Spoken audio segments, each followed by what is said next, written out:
RCB ವಿಜಯೋತ್ಸವ ವೇಳೆ ದುರಂತ ಅಂತ್ಯವನ್ನ ಕಂಡಂತಹ ಪ್ರಜ್ವಲ್ ಸಾವಿನಲ್ಲೂ ಕೂಡ ಸಾರ್ಥಕತೆಯನ್ನ ಮೆರೆದಿದ್ದಾರೆ. ಚಿಕ್ಕಬಳ್ಳಾಪುರದ ಪ್ರಜ್ವಲ್ ಅವರು ಸಾಯುವ ಮುನ್ನ ಮೂವರನ್ನ ಕಾಪಾಡಿದ್ದಾರೆ. ಪ್ರಜ್ವಲ್ ಚಿಂತಾಮಣಿ ತಾಲೂಕಿನ ಗೋಪಲ್ಲಿ ಗ್ರಾಮದಲ್ಲಿ ಪ್ರಜ್ವಲ್ ರವರ ಅಂತ್ಯಕ್ರಿಯೆಯನ್ನ ನೆರವೇರಿಸಲಾಗ್ತಾ ಇದೆ. ಸರ್ಕಾರದ ಪರಿಹಾರ ನನಗೆ ಬೇಡ, ನನ್ನ ಮಗನನ್ನ ವಾಪಸ್ ಕೊಡಿ ಅಂತ ಹೇಳಿ ಮಗನನ್ನ ಕಳೆದುಕೊಂಡಂತಹ ತಾಯಿ ಕಣ್ಣೀರನ್ನ ಹಾಕ್ತಾ ಇದ್ದಾರೆ. ಊಟ ಆಗಲಿ ಸೇರ್ತಾನೆ ಆ ಲೆವೆಲ್ಗೆ ಹಿಂಸೆ ಆಗ್ತಾ ಇದೆ.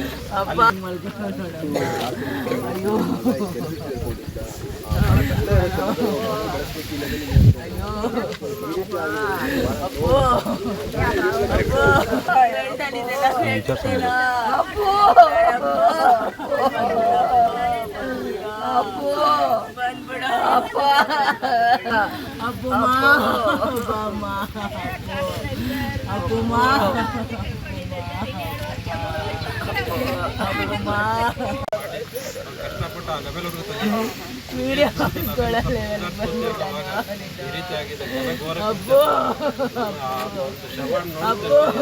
ದೊಡ್ಡ ವಿಚಾರ.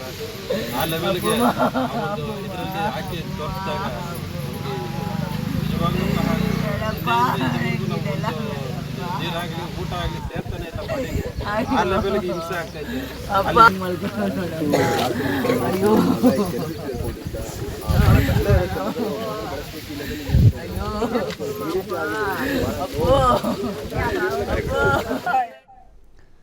ಬೆಂಗಳೂರಿನ ಚಿನ್ನಸ್ವಾಮಿ ಸ್ಟೇಡಿಯಂನಲ್ಲಿ ಕಾಲ್ತುಳಿತದಲ್ಲಿ ಮೃತಪಟ್ಟಿದ್ದಂತಹ ಪೂರ್ಣಚಂದ್ರ, ಮಂಡ್ಯದಲ್ಲಿ ಮೃತ ಪೂರ್ಣಚಂದ್ರನ ಅಂತ್ಯ ಸಂಸ್ಕಾರವನ್ನು ನೆರವೇರಿಸಲಾಗ್ತಾ ಇದೆ.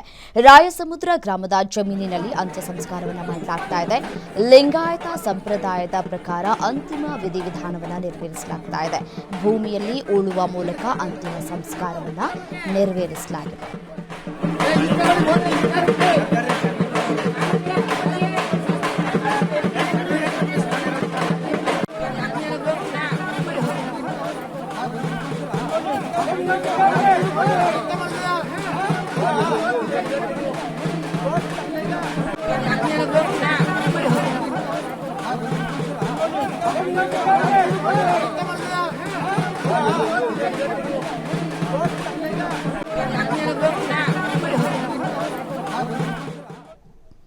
ಡೀಟೇಲ್ಸ್ ಕೊಡ್ತಾರೆ ರಾಘವೇಂದ್ರ, ಫೋನು ಸಂಪರ್ಕದಲ್ಲಿದ್ದಾರೆ. ಎಸ್ಎನ್ ರಾಘವೇಂದ್ರ, ಪೂರ್ಣಚಂದ್ರ ಅವರ ಅಂತ್ಯ ಸಂಸ್ಕಾರ ಮುಗೀತಾ? ಮದುವೆ ಆಗಬೇಕಾದವರು ಮಸಣವನ್ನ ಸೇರಿದ್ದಾರೆ ಅಂತ ಹೇಳಿ ಅವರ ಮನೆಯವರು ಕಣ್ಣೀರನ್ನ ಹಾಕ್ತಾ ಇದ್ರು. ಅಂತಿಮ ವಿಧಿವಿಧಾನ ಮುಗೀತಾ ಅಂತ ಹೇಳಿ? ಎಸ್ ರಮ್ಯಾ, ಏನು ನಿನ್ನೆ ಬೆಂಗಳೂರಿನಲ್ಲಿ IPL ಸಂಭ್ರಮಾಚರಣೆ ಸಂಬಂಧ ಚಿನ್ನಸ್ವಾಮಿ ಸ್ಟೇಡಿಯಂನಲ್ಲಿ ಬೆಳೆದಂತ ಕಾಲ್ತುದ ಪ್ರಕರಣದಲ್ಲಿ ಮಂಡ್ಯ ಜಿಲ್ಲೆ ಕೇರ್ಪೇಟೆ ತಾಲೂಕಿನ ರಾಯಸಮುದ್ರ ಗ್ರಾಮದ ಯುವಕ ಕೂಡ ಮೃತಪಟ್ಟಿರುವಂತದ್ದು. ಈತ ಪಕ್ಕ ಏನು RCB ಅಭಿಮಾನಿಯಾಗಿದ್ದು, ಏನ್ ನಿನ್ನೆ ದಿನ RCB ಕಪ್ಪನ್ನ ಗೆದ್ದ ಬಳಿಕ ಸಂಭ್ರಮಾಚರಣೆಯಲ್ಲಿ ಪಾಲ್ಗೊಳ್ಳಿಕ್ಕೆ ಅಂತ ಹೇಳಿ ಈತ ಕೂಡ ತೆರಳಿದ್ದ. ಈ ಸಂದರ್ಭದಲ್ಲಿ ಆದಂತ ಒಂದು ಕಾಲ್ತುಳಿತದಲ್ಲಿ ಈತ ಕೂಡ ಮೃತಪಟ್ಟಿರುವಂತದ್ದು.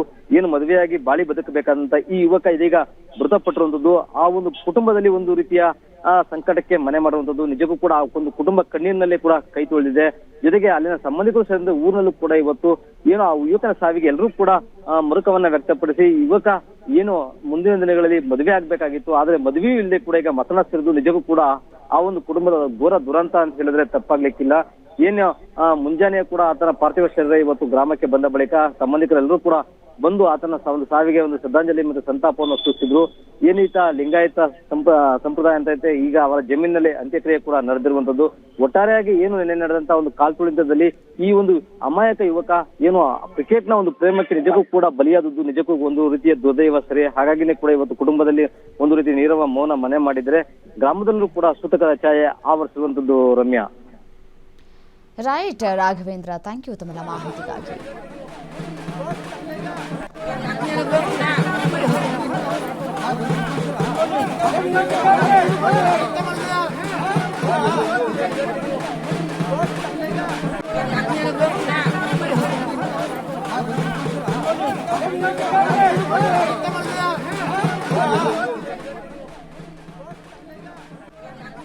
ಮದುವೆಯಾಗಬೇಕಾದವನು ಮಸಣವನ್ನ ಸೇರಿದ್ದಾನೆ. ಇನ್ನೊಂದು ವಾರದಲ್ಲಿ ಮದುವೆ ಡೇಟ್ ಕೂಡ ಫಿಕ್ಸ್ ಆಗಬೇಕಾಗಿತ್ತು. ಎಂಗೇಜ್ಮೆಂಟ್ಗೆ ಈಗಾಗಲೇ ಸಿದ್ಧತೆಗಳನ್ನು ಕೂಡ ಮಾಡಿಕೊಳ್ಳಾಗ್ತಾ ಇತ್ತು ಅನ್ನುವಂತಹ ಮಾತುಗಳು ಕೂಡ ಕೇಳಿ ಬರ್ತಾ ಇದ್ದಾರೆ. ಮತ್ತೊಂದು ಕಡೆ ಸ್ನೇಹಿತರು ಬಲವಂತದಿಂದ ಕರೆದುಕೊಂಡು ಹೋದರು ಈ ಒಂದು ವೀಕ್ಷಣೆಗೆ ಅಂತ ಹೇಳಿ ಒಂದು ಕಡೆ ಕ್ರಿಕೆಟ್ ಅಭಿಮಾನ ಮತ್ತು ಹುಚ್ಚು ಹೆಚ್ಚಿತ್ತು ಪೂರ್ಣಚಂದ್ರನಿಗೆ. ಸೊ ಆ ಒಂದು ಕ್ರಿಕೆಟ್ ಹುಚ್ಚು ಪೂರ್ಣಚಂದ್ರನ ಸಾವಿಗೆ ಈಡು ಮಾಡಿದೆ ಅಂತ ಹೇಳಿ ಆಕ್ರೋಶಗಳು. ಮತ್ತೊಂದು ಕಡೆ ಕಣ್ಣೀರಲ್ಲಿ ಕೈ ತೊಳುವಂತಹ ಪರಿಸ್ಥಿತಿ ನಿರ್ಮಾಣ ಆಗಿದೆ. ಕುಟುಂಬಸ್ಥರು ಪೂರ್ಣಚಂದ್ರ ನಿವಾಸದ ಬಳಿ ಸ್ಥಳೀಯರು ಹೇಳಿಕೆಯನ್ನು ಕೂಡ ಕೊಡ್ತಾ ಇದ್ದಾರೆ. ಚಿಕ್ಕ ವಯಸ್ಸಿಂದಲೂ ಕೂಡ ಸಾಕಷ್ಟು ಕ್ರಿಕೆಟ್ ಅಭಿಮಾನಿ ಆಗಿದ್ದರು, ಅದರಲ್ಲೂ ಕೂಡ RCB ಅಭಿಮಾನಿ. ಹೆಂಗಿದ್ರೂ ಕೂಡ ಟೀಮ್ ಬರ್ತಾ ಇದೆ, ಒಂದ್ಸಲ ನೋಡ್ಕೊಂಡು ಬರಬೇಕು ಅನ್ನುವಂತಹ ಆಸೆ ಅವರಲ್ಲಿತ್ತು. ಸೊ ಹಾಗಾಗಿ ಅವರು ಬೆಂಗಳೂರಿಗೆ ಬಂದಿದ್ದರು ಅನ್ನುವಂತಹ ಮಾತುಗಳನ್ನು ಕೂಡ ಆಡ್ತಾ ಇದ್ದಾರೆ. ಮತ್ತು ಎಂಗೇಜ್ಮೆಂಟ್ಗೆ ಈಗಾಗಲೇ ಸಕಲ ರೀತಿಯಾದಂತಹ ಸಿದ್ಧತೆಗಳನ್ನು ಮಾಡಿಕೊಳ್ಳೋದಕ್ಕೆ ಅವರ ಕುಟುಂಬಸ್ಥರು ಮುಂದಾಗಿದ್ದರು. ಬಟ್ ಆದರೆ ಮದುವೆ ಆಗಬೇಕಾದವನು ಇದೀಗ ಪೂರ್ಣಚಂದ್ರ ಮಸಣವನ್ನು ಸೇರಿದ್ದಾನೆ ಅಂತ ಹೇಳಿ ಅವರ ಫ್ರೆಂಡ್ಸ್ಗಳು ಮತ್ತು ಅಕ್ಕಪಕ್ಕದ ನಿವಾಸಿಗಳು ಹೇಳಿಕೆಯನ್ನು ಕೂಡ ಕೊಡ್ತಾ ಇದ್ದಾರೆ. ಮದುವೆ ಮಾಡಬೇಕು ಅಂತ ಹೇಳಿ ಅವರ ಕುಟುಂಬಸ್ಥರು ಆಸೆಯನ್ನು ಕೂಡ ಇಟ್ಕೊಂಡಿದ್ರು. ಹೀಗೆ ಮಾಡಬೇಕು, ಹಾಗೆ ಮಾಡಬೇಕು, ಮದುವೆನ ಎಂಗೇಜ್ಮೆಂಟ್ ಮಾಡಬೇಕು ಅಂತ ಹೇಳಿ ಸಿದ್ಧತೆಯನ್ನು ಮಾಡಿಕೊಂಡಿದ್ರು. ಬಟ್ ಆದರೆ ಅವರ ಸ್ನೇಹಿತರು ಬಲವಂತವಾಗಿ ಅವನನ್ನು ಬೆಂಗಳೂರಿಗೆ ಕರ್ಕೊಂಡು ಹೋಗಿದ್ರು. ಅಲ್ಲಿ ಟೀಮ್ ಬರುತ್ತೆ, ನೋಡೋಣ, ಒಂದ್ಸಲ ನೋಡ್ಕೊಂಡು ಬರೋಣ, ನಮಗೆ ಆ ಭಾಗ್ಯ ಸಿಗುತ್ತಾ ಇಲ್ವಾ ಗೊತ್ತಿಲ್ಲ ಅಂತ ಹೇಳಿ ಹೋಗಿದ್ರು. ಬಟ್ ಆದರೆ ಅಲ್ಲಿ ಕಾಲ್ತುಳಿತದಿಂದಾಗಿ ಈಗ ನಮ್ಮ ಊರಿನ ಮಗ ಪೂರ್ಣಚಂದ್ರ ಸಾವನ್ನಪ್ಪಿದ್ದಾನೆ ಅಂತ ಹೇಳಿ ಸ್ಥಳೀಯರು ಸರ್ಕಾರದ ವಿರುದ್ಧ ಆಕ್ರೋಶವನ್ನು ವ್ಯಕ್ತಪಡಿಸೋದರ ಜೊತೆಗೆ ಆತನನ್ನು ಕಳೆದುಕೊಂಡಿದೆ ಇದೀಗ ಕುಟುಂಬಸ್ಥರು ಅಂತ ಕೂಡ ಕಣ್ಣೀರನ್ನು ಹಾಕ್ತಾ ಇದ್ದಾರೆ. ಇವತ್ತಿನ ಮಕ್ಕಳು 20ರಿಂದ 25 ವಯಸ್ಸಿನ ಹುಡುಗರು ಈ ಕ್ರಿಕೆಟ್ ಅಂದರೆ ಭಾರಿ ಹುಚ್ಚು, ಜಗತ್ತನ್ನು ಬಿಟ್ಟು ಹಾರ್ತಾರೆ. ಇವತ್ತು ಸತ್ತಿರೋರು ಯಾರು? 24-25 ವಯಸ್ಸರು ಸತ್ತಿರೋರು. ಇದ್ಯಾರು ಹೊಣೆ? ಯಾರು? ಸರ್ಕಾರವೇ ಹೊಣೆ. ಅಯ್ಯೋ 100% ಹುಚ್ಚು ಸರ್. ಎಲ್ಲಿ ಬೇಕಾದ್ರೂ ಹೋಗ್ಬಿಡೋಣ, ಬೆಂಗಳೂರಲ್ಲಿ ಮೈಸೂರಲ್ಲಿ ಎಲ್ಲ ಬೇಕು ನೆಗೆದು ಬಿಡೋಣ ಅಂಥ ಹುಚ್ಚು ಸರ್. ನೆನ್ನೆ ಇಲ್ಲೇ ಇದ್ದು ಅವನು ಊಟ ಮಾಡಿಕೊಂಡು ಅವರಮ್ಮನ ಹತ್ರ ಹುಡುಗರು ಫ್ರೆಂಡ್ ಸರ್ಕಲ್ ಇವನ್ನ ಫೋರ್ಸ್ ಮಾಡಿ ಕರ್ಕೊಂಡೋಗಿ ಫ್ರೆಂಡ್ ಸರ್ಕಲ್ ಕರೆದ್ರೆ ನೋಡೋಣ ಅಂತ ಒಂಥರ ಹುಚ್ಚು, ಇನ್ನೂ ಯೌವನ ಅವ್ರಿಗೇನು ನೋಡೋ ಅಂಥ ಹುಚ್ಚು ಹೋಗಿ ಇಂಥ ಘಟನೆಗೆ ಹಾಕ್ಕೊಂಡು ಇಂಥ ಇದಾಗಿದೆ ಸರ್. ಹುಡುಗಿ ನಾವು ಅಲ್ಲೇ ಒಂದು 20 ತಿಂಗಳಿಂದ ನೋಡ್ತಾಯಿದ್ದೋ.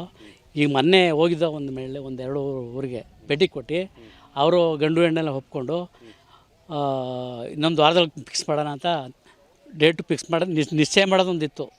ಇಂಥ ನೆನ್ನೆ ಇದು ನಡೆದಿಲ್ಲ ಅಂತಂದರೆ ಈ ಆಕ್ರಂದನ ಹೇಳಲಿಕ್ಕಿತ್ತಿರೋದು ಅದ್ಭುತವಾದ ಆಕ್ರಂದನ ಇದು. ಇಂಥ ಆಕ್ರಂದನ ಎಲ್ಲೂ ನಡೆದಿಲ್ಲ. ಇವತ್ತು 10 ಕುಟುಂಬಗಳು ಈ ದುರಂತದಿಂದ ನಾಶವಾಗಿವೆ. ಇದಕ್ಕೆ ನೇರ ಹೊಣೆ ಯಾರು ಅಂದರೆ ಸರ್ಕಾರವೇ ಹೊಣೆ ಅಂತ ನಾನು ಹೇಳೋಕ್ಕೆ ಇಷ್ಟಪಡಬಲ್ಲೆ. ಈಗ ಅವ್ರ ತಂದೆ ತಾಯಿ ನೋಡಿದ್ರೆ ಗಗನ ಮುಡ್ತಾ ಇದೆ ಆಕ್ರಂದನ. ಈಗ ಆ ಮಗನಿಂದಲೇ ಅವ್ರ ಬದುಕನ್ನು ಸಾಗಿಸ್ಕೊಂಡು ಹೋದ್ರು. ಅವನು ಭಾರಿ ಶ್ರಮಜೀವಿ ಸರ್ ಮೇಡಮ್.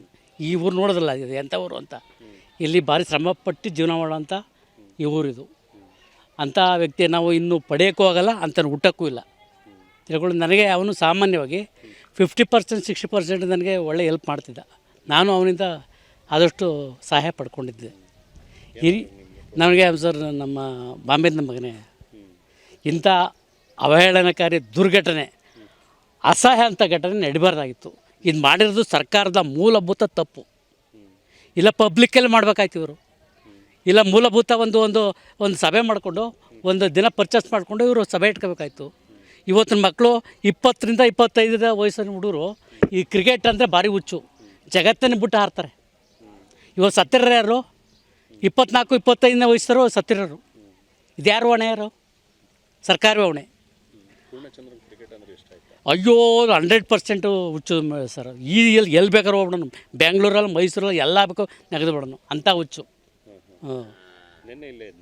ಸರ್ ನೆನ್ನೆ ಇಲ್ಲೇ ಇದ್ದು ಅವನು ಊಟ ಮಾಡಿಕೊಂಡು ಅವರಮ್ಮನ ಹತ್ರ ಹುಡುಗರು ಫ್ರೆಂಡ್ ಸರ್ಕಲ್ ಇವನ್ನ ಫೋರ್ಸ್ ಮಾಡಿ ಕರ್ಕೊಂಡೋಗಿ ಫ್ರೆಂಡ್ ಸರ್ಕಲ್ ಕರೆದ್ರೆ ನೋಡೋಣ ಅಂತ ಒಂಥರ ಹುಚ್ಚು, ಇನ್ನೂ ಯೌವನ ಅವ್ರಿಗೇನು ನೋಡೋ ಅಂಥ ಹುಚ್ಚು ಹೋಗಿ ಇಂಥ ಘಟನೆಗೆ ಹಾಕ್ಕೊಂಡು ಇಂಥ ಇದಾಗಿದೆ ಸರ್. ಸರ್ ಹುಡುಗಿ ನಾವು ಅಲ್ಲೇ ಒಂದು 20 ತಿಂಗಳಿಂದ ನೋಡ್ತಾಯಿದ್ದೋ.